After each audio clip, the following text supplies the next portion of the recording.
They got us used to gas, and now there is a major shortage. Unfortunately, we are going to resort to traditional sources of energy. The gas shortage has completely ruined our business. Supplying companies are always telling us to go and come back later, which are wood and coal.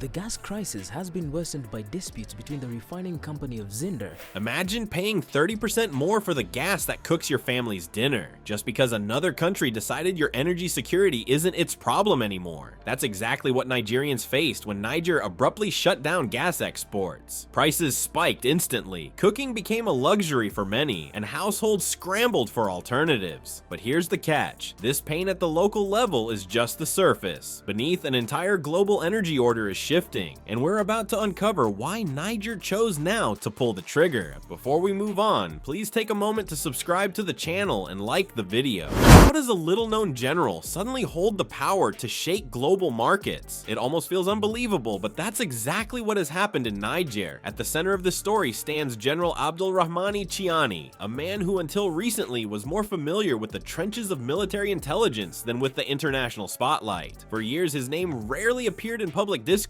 He moved quietly, operated behind the curtain, and many dismissed him as a faceless officer in an institution few outside the country paid attention to. Yet his patience outlasted his critics, and that obscurity became his weapon. Chiani embodies the image of someone who seemed passive, someone who gave the impression of waiting while others acted. Observers mistook his calm for weakness. In reality, it was a kind of discipline that demanded other players reveal their moves first. Think of him as someone playing 4D chess with the board on fire, his country surrounded by challenges, pressured from all sides, yet somehow he turned the flames into part of the game. He understood that timing was everything. If Niger asserted itself too soon, the pushback would overwhelm it. But at the right moment, even a landlocked state could force bigger nations to pay attention. What gave him that leverage was Niger's geography, its silent resource wealth, and its overlooked connections. This is not just a barren strip of the Sahel. Below the ground lies uranium that feeds nuclear plants across continents, pipelines that link Nigeria's energy to northern markets, and corridors vital for keeping Europe's options open in a world where Russia no longer supplies gas at will.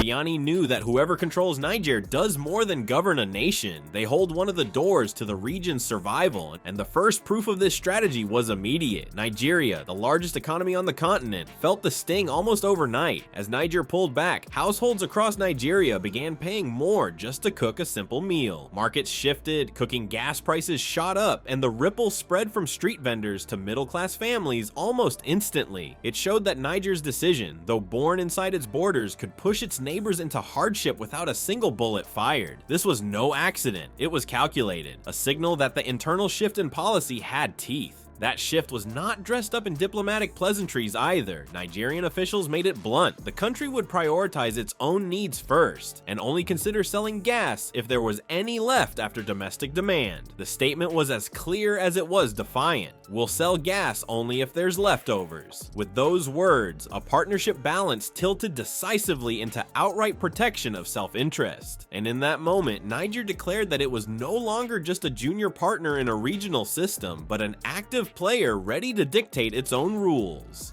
Now comes the collision course.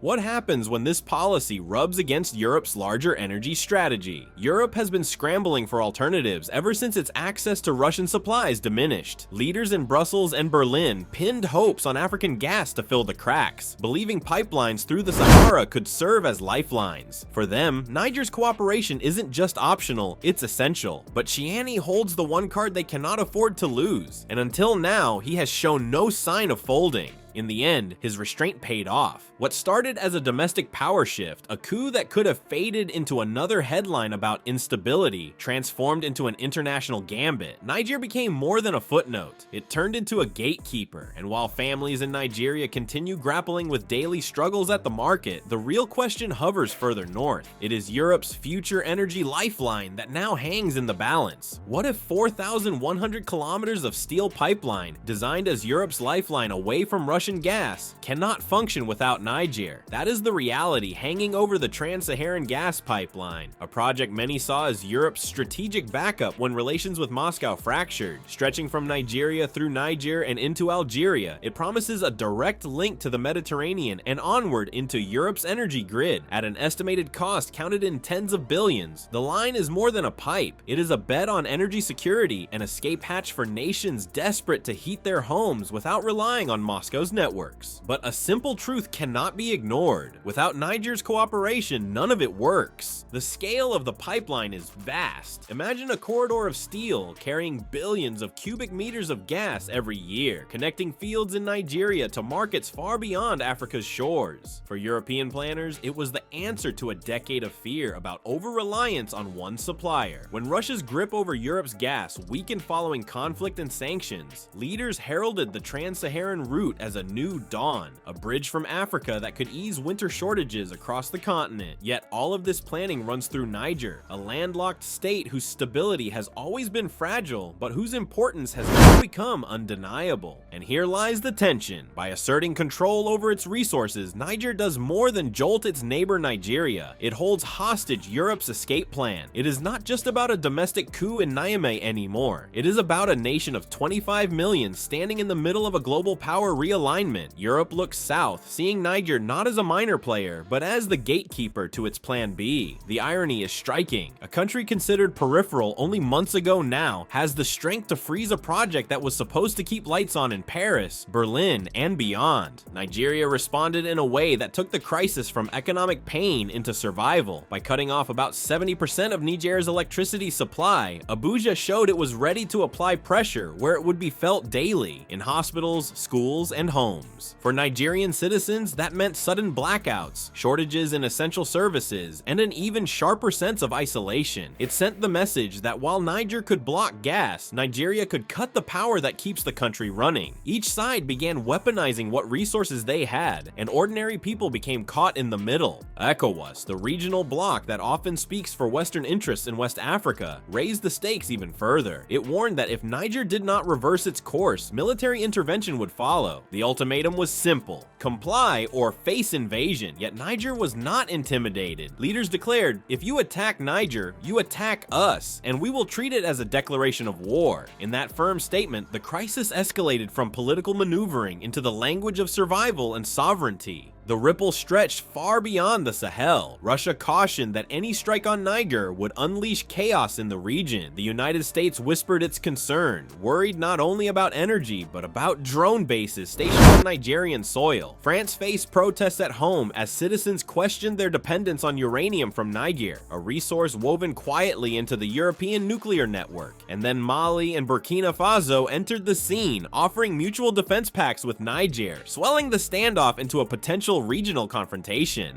Niger's decision proves that even a landlocked state in the Sahel can turn energy into a weapon powerful enough to unsettle global order. What once seemed unthinkable, a small nation influencing the choices of Europe and Nigeria alike, has now become reality. This move raises an unsettling possibility. Could this be Africa's first true step towards sovereignty and energy, or has Niger unleashed a spark that could drive instability for years? The outcome is uncertain, but the implications are enormous. What do you think? Resistance or recklessness? Share your thoughts in the comments because this conversation is just beginning.